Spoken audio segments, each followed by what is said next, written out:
అమ్మా చందనమే పూసిన ఒళ్ళు చూడు,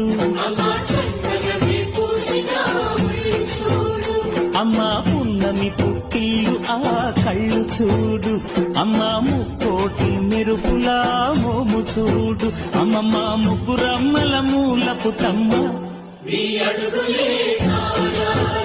అమ్మా నిప్పుల్ని తొక్కిన నడక చూడు, అమ్మా దిక్కుల్ని దాటిన కీర్తి చూడు, 1000 సూర్యుళ్ళై మెరిసిన శక్తిని చూడు, మనుషుల్లో దేవుడి భక్తుని చూడు.